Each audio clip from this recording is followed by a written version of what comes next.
Welcome to God Knows Where. I'm Brett Harris. Today, we're starting a brand new series that should carry us through the fall. It's called Wayfinding. We're taking a journey through the parables in the hopes that they can show us the way to who God is calling us to be. So much of what we learn in church or how we teach our faith to others is about doing, but overwhelmingly, Jesus' message is about being, about the presence we bring to the world around us. I've wondered for years if there's a better way to teach others, especially our kids, about who God calls us to be, so that they and we might not have to go through all this deconstruction so many of us endure as we get older. And this is my attempt to do that. I'd love nothing more than your thoughts on it. Does it work for you? Does it not? Can you see it working with your kids or your grandkids or kids in your community or at your church? I think it can, and I'll be working to trim these down and add some questions and create a curriculum as we go. And your thoughts can help shape that process. So drop me a line or a message anytime with whatever thoughts you have about this series. Thank you for listening to the show and for supporting the show. If you want to contribute financially to bring God Knows Where and all these ideas to life, then click that link in the show notes. You also find a link there to Justin Cox's powerful retelling of Jonathan Daniels' life, a young Episcopal priest gunned down in Alabama in 1965. Don't miss it. It's at goodfaithmedia.org. I'm glad you're here, and I hope you enjoy today's episode, Identity Thief.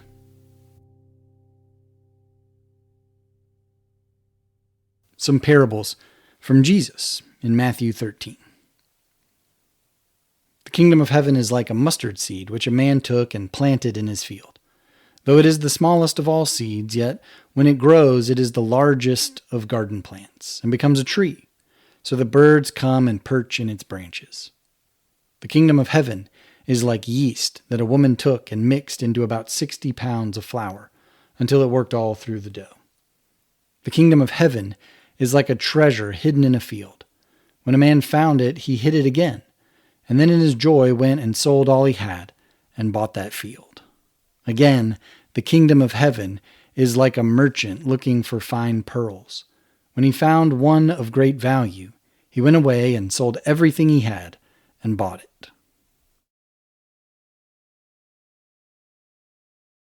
I've talked about this before on the podcast, but from 1992 to 2000, I ate, drank, slept, and lived basketball. Every door frame I passed was a rim to be dunked on. My mom had to constantly remind me to wash the dirt off the soap after coming in sweaty and dirty from hours playing in the driveway. And I hit more game-winning shots in the Final Four or Game 7 of the NBA Finals in that driveway than Michael Jordan or Christian Laettner. And I think for at least 6 of those 8 years, I also wore Christian Laettner's famous bowl cut.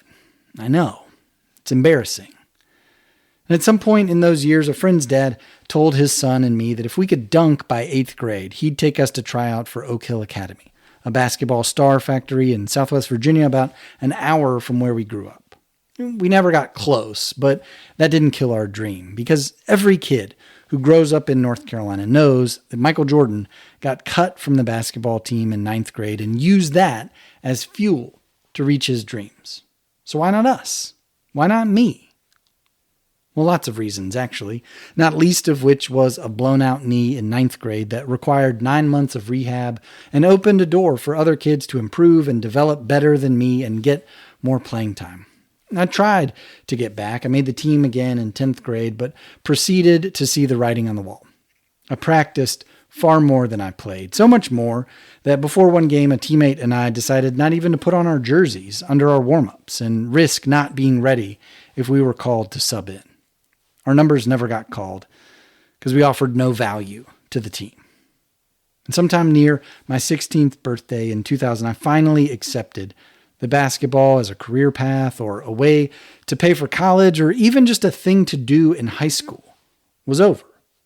My life wasn't basketball anymore. And honestly, I was lost. I'd identified so long with this thing beyond me that I didn't have any idea who I would be without it. I had to find a new identity. What was I going to do now to define who I would be? Where would I find my value, if not on a basketball team? I tried a lot of things, other sports, theater, church, new friend groups. I searched for value in all kinds of places. I thought I could find that thing I could throw myself into, like basketball, that would become the new me. I kept looking for something else to do. In all this looking around me, I never really looked inside, though. I never took stock of who I was, of who God made me to be. I was decent at track, and I could be funny, and I didn't have much shame, so I did all right on stage, and my family spent enough time at the church for me to know what to do there, but I never felt at home in any of those spaces.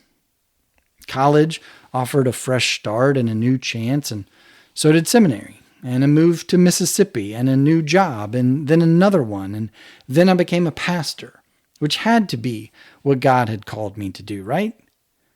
Still, I never felt confident in my identity or certain of my value.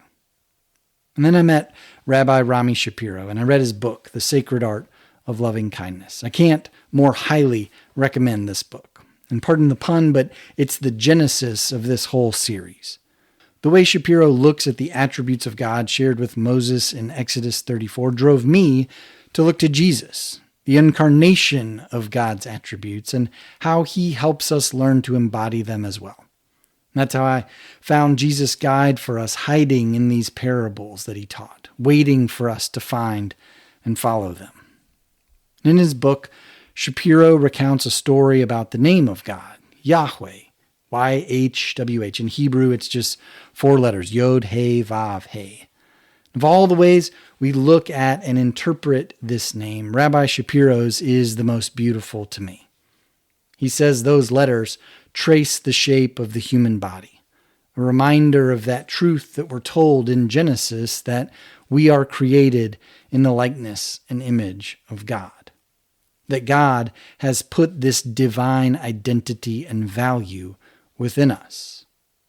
And that's what I see when I come to these parables. Jesus tells us about a mustard seed and some treasure hidden in a field, some yeast and a pearl.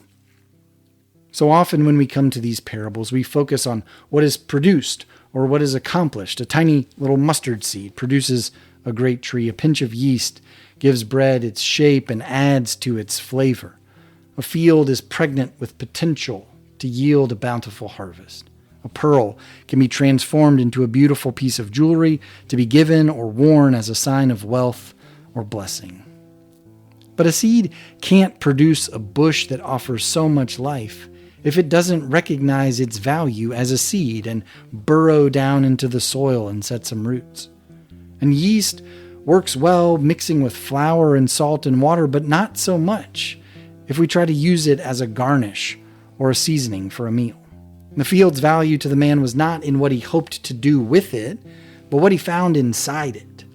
And a pearl needs no adornment to exhibit its beauty. It is a marvel in and of itself. The merchant doesn't want the pearl as a material to build something else. He wants the pearl for the pearl. Does that make sense? I think because Jesus frames these stories as metaphors and similes for the kingdom of heaven, it's easy to see that their value is in what they make possible. But these items only make the kingdom of heaven possible by recognizing the inherent value within them. They can't become what they become. They can't do what they do if they don't recognize the value that is written inside them. If others around them can't see the value that's inside them either. Their value comes from within. And there's a reason, I think, that 4 of Jesus' few dozen parables, more than any other single characteristic or attribute I could find, focus on internal value. God values you immensely, not for what you do, for who you are, for the mere fact that you inhabit this body that reflects the image and likeness of God. We don't have to look anywhere else to find our worth. We don't have to accomplish any great or minor feats to be valuable to God. Once we recognize that we have value, that God values us, that we are valuable simply because we are here, then goodness and purpose and joy and direction can't help but come out of us and give shape to our lives and those around us. The seed can't help but put forth roots and shoot up stems and create a canopy of life. The yeast can't help but expand the loaf. When I read these parables now, I can't help but see that the rejoicing within them is not at the size or stature or status that occurs, but in discovering these objects' value to the world was inside them all along. In all my searching for something to do to shape my identity, to measure my value to others, to prove my worth because of what I could accomplish, I missed this truth from Jesus. And since I've found it, I've tried to hold on to it through all the changes in my life over the last few years, since I walked away from the work I was sure God had called me to do. It's not always easy, and sometimes it's really hard to remember, and that's why I was glad for the wonders of the Instagram algorithm a few weeks ago.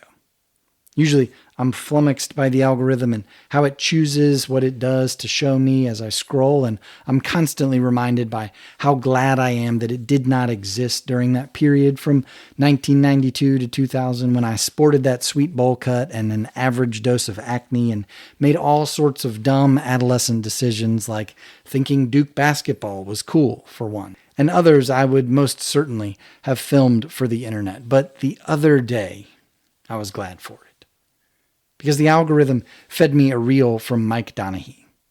I never heard of him before that day, and I still don't know much about him, except that he's a musician, and I saw him speaking to an audience about purpose, and how he gets asked all the time to tell when he knew God's purpose for his life was to make music for a living. He tells the crowd that he'd never heard that, and that he didn't believe that being a musician was God's purpose for his life. He says that if he believes that, then what happens if he gets in an accident and breaks his throat or his hands and he can't play his guitar or injures his brain and he can't write lyrics? Does he miss out on God's will for his life? Does he become incapable of doing what God has called him to do? He concludes by saying, and I fundamentally agree with him, that God's plan for us is not a career path, but a posture of our hearts. Our purpose is not what we do, but how we move through the world around us. And how we move through the world around us is defined almost exclusively by how we see ourselves, whether or not we feel valuable or worthy to go and be and do all God is calling us to go and be and do. Like a little mustard seed and a pinch of yeast, and a field hiding some treasure and a pearl somewhere in a market. Divine value and worth is already inside us from the very beginning, waiting for us to realize it, to acknowledge it, to know that we have value. We don't have to do anything to create it or earn it or maintain it. In fact, the only thing we can do is to ignore or embrace our God-given value. So the first step toward finding our way toward God and toward God's purpose for us isn't actually a step at all. It's the acknowledgement that you are worthy simply because you're here. God loves you. God values you. God has a purpose for you. And to discover it, you simply have to look inside and see who God has seen in there all along.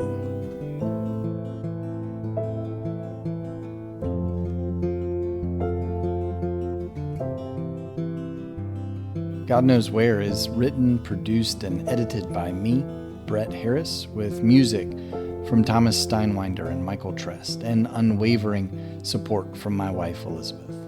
If you like what you've heard from God Knows Where, leave us a rating or a review in Apple Podcasts or wherever you listen to the show. It will help other folks find us here. You can also show your support for God Knows Where by visiting godknowswhere.supercast.com to subscribe to the show and get access to our seasonal series and study guides. Thanks for listening. Until next time, carry these words from William Sloane Coffin with you. May God give you the grace never to sell yourself short.